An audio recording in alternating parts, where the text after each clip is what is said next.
Arrest करें। इसमें मुख्य आरोपी विजय कुमार कुलकर्णी, अमर चोरगे, शुभम वागस्कर, संदीप लोध, ये लोग अभी भी घूम रहे हैं। मतलब मुख्य आरोपी हमारा घूम रहा है, जो जिसने मतलब जिसका जो करता धरता है वही बाहर घूम रहा है। उसके ऊपर मतलब वो लोगों ने हम लोगों ने बार बार उससे रिक्वेस्ट किया कि आप हमारे मुख्य आरोपी को पकड़ो। वो सब जानते हैं, हमारे एरिया से लेके बच्चे से लेके बूढ़े से लेके हर एक को क्राइम ब्रांच में हर मतलब पुलिस स्टेशन सबको पता है। वहाँ ऑफिसर्स भी हमसे बोल रहे हैं कि आपको भी पता है आरोपी कौन है, हमें भी पता है आरोपी कौन है, लेकिन हम लोग को थोड़ा टाइम तो अरेस्ट करेंगे। ऐसे ऐसे करके उन्होंने 3 महीने निकाला, 6 महीने निकाला। हम लोगों ने वेट किया कि हाँ आज नहीं तो कल हमको न्याय मिलेगा, लेकिन हम लोग को अभी तक कुछ भी न्याय नहीं मिला।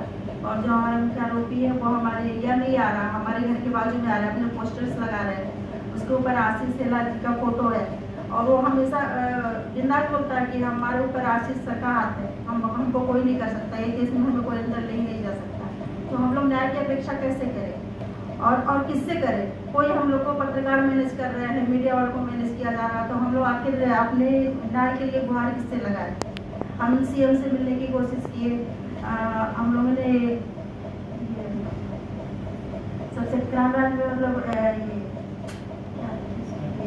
ये घटना जब हुई उसके पहले आपको कुछ बताया था उन्होंने? हाँ, वो घटना होने से पहले मतलब वो उनका बहुत दिनों से ऐसा चलता था, कुछ धमकियाँ आती थी, कोई ऐसा ओरली बोलता था कि ऐसा करने वाले हैं, वैसा करने वाले हैं, ये लोग मतलब धमकियाँ आती रहती थी उनको।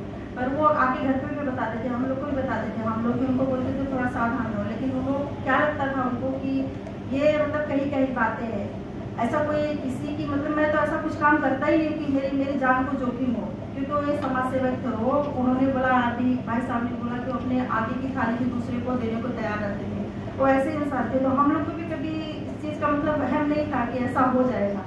लेकिन विजय कुमार कुलकर्णी और दिलीप वागस्कर ये फाइनेंसर था, प्लानर, ये मुख्य आरोपी हमारे ये विजय कुमार कुलकर्णी जो करता धरता ही है, जिसमें जो आरोपी हमारे अरेस्ट हुए हैं उसके साथ में सब उसके एकदम नजदीकी फोटोज है, सब चीज़ें उसके, और काम धाम में भी उसका हाथ है। लेकिन फिर भी ये लोग नहीं अरेस्ट कर रहे। आखिर कैसे नहीं अरेस्ट कर रहे हैं? इसका मतलब उसके ऊपर कुछ दबाव है, मतलब खुद मुँह से बोल रहा है कि हमारे ऊपर आशीष सेला का हाथ है और हमको कोई हमारा बात भी बांका नहीं कर सकता है।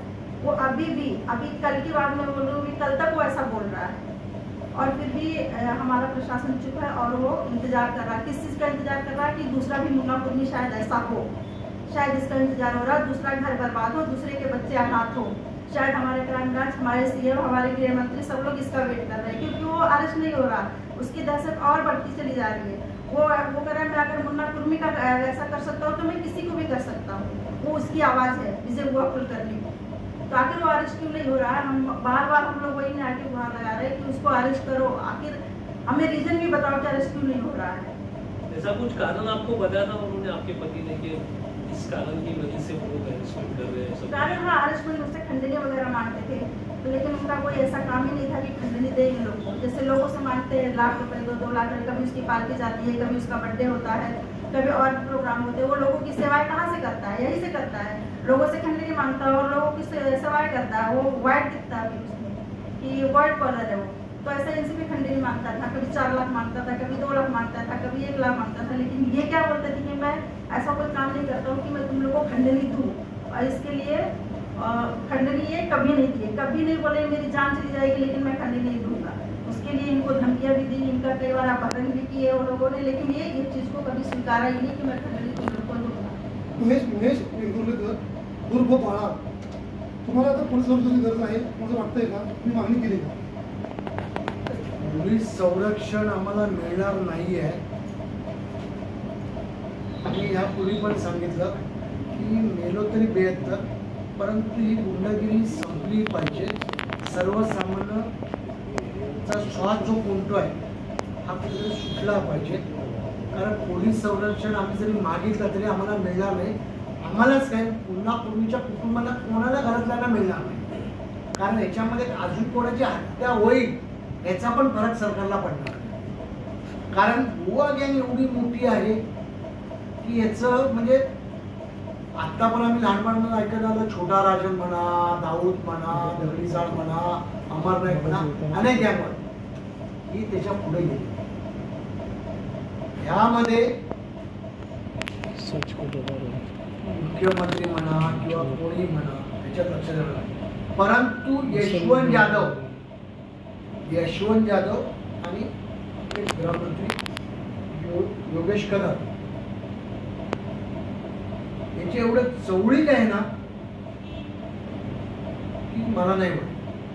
परंतु या मंजुषा परब यांना सस्पेंड करून निलंबित करून यांची जर विभागीय चौकशी झाली किंवा पोलीस खात्याला जर दाखवला गेला तर या केसचा उलगडा होऊ शकतो. आणि विजूबुवा कुलकर्णीला ज्या दिवशी अरेस्ट करतील तेव्हा हा यशवंत जाधव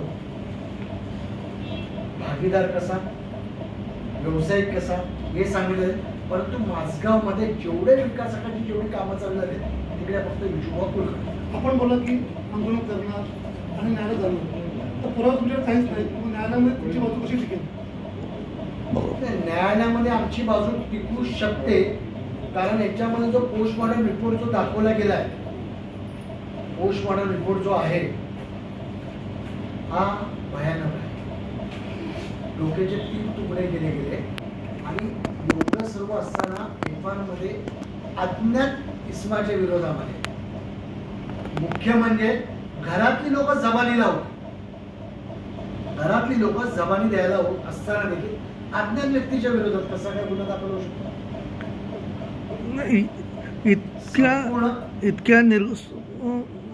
इतक्या निर्गुणपणे हे मारण्यात आलं. यांची काय गुन्हेगारी पार्श्वभूमी होती का? मुन्ना कुर्मीची पार्श्वभूमी नव्हती. त्यांनी कधी कोणाला शिवी दिली नव्हती किंवा त्यांनी कधी स्वतःहून जाऊन कधी एनसी दिली होती किंवा त्याच्या विरोधात कुठली एनसी नव्हती. अदखलपात्र गुन्हा किंवा दखलपात्र गुन्हा नव्हता मुन्ना कुर्मीच्या. परंतु मी जो आलोय मी एक जबाबदार व्यक्ती आहे. मी एक सामाजिक कार्यकर्ता आहे. मी माणूस म्हणून आलोय. आमच्या एरियात जे चाललेले गुंडे थांबवावी यासाठी. विमलकर साहेब मगाशी सांगितलं मॅडमनी सांगितलं मला की त्यांच्याकडे खंडणी मागण्यात आली 3 कार्यक्रम असेल काय असेल तर मला म्हणायचं उद्देश यांच्याकडेच का त्यांनी तगादा लावला होता असं काय कारण होतं त्याला? कारण सांगतो यशवंत जाधवचं काम संपलं होतं. इलेक्शन संपलं होतं 8 ऑक्टोबर 2018 मध्ये मातोश्री होती. यशवंत जाधव जेव्हा घेऊन गेला शिवबंधन बांधलं आणि 2019 मध्ये इलेक्शन मध्ये मुन्ना कुर्मीचा वापर केला गेला. वापरून झाल्यानंतर त्याला जी आश्वासन दिली होती त्यामुळे मुन्ना कुर्मी काही कामं मागायला गेला. मुन्ना कुर्मी हा सब कॉन्ट्रॅक्टर होता. जे आपल्याकडे जी नवीन पिढी वगैरे जी काय जे आहेत तरुण त्यांना तो हात बनवून कामही करायचा. परंतु दिलीप वागसकर आणि यशवंत जाधव हे बुवाला सांगायचे की त्याच्याकडून खंडणी माग त्याकडे कामं भरपूर आहे असं म्हणजे चेष्टा मस्करी भरपूर प्रमाणात. आणि तसं त्याला ते धमकवलं जायचं. जगणं बेहाल केलं आणि त्याच्याकडून ते पैसे मागायचे. त्या संदर्भात त्यांनी पोलिसात तक्रार केली होती का? पोलिसांमध्ये तक्रार दिली होती. त्याचे काही पुरावे पोलीस स्टेशनला क्राईमला आम्ही दिलेले आहेत. परंतु पोलिसांनी त्या मुन्ना कुर्मीला जेव्हा 4 वेळा उचलून नेण्यात आलं किडनॅप करण्यात आलं तेव्हा पोलिसांना सांगण्यात आलं.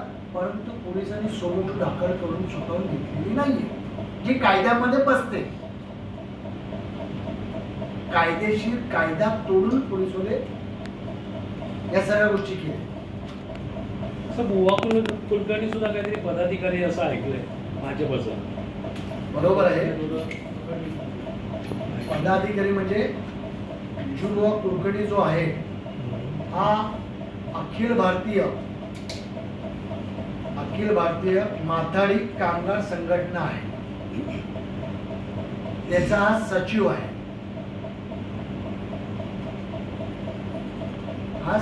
आहे. विजूबुवा कुलकर्णीने 2019 मध्ये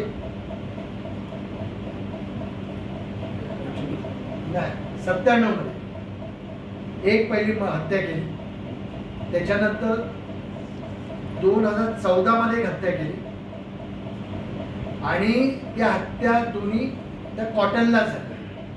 कॉटनला दहशत केली आणि तिकडचं जेवढं गाडी पार्किंग वगैरे ज्या काही गोष्टी आहेत त्यांनी हातात मिळवल्या.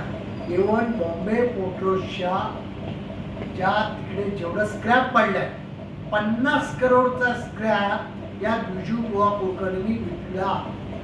तरी पोलीस स्टेशन एवढ्या तक्रारी आल्या, परंतु पोलीस स्टेशनने एकही तक्रार घेतलेली नाही.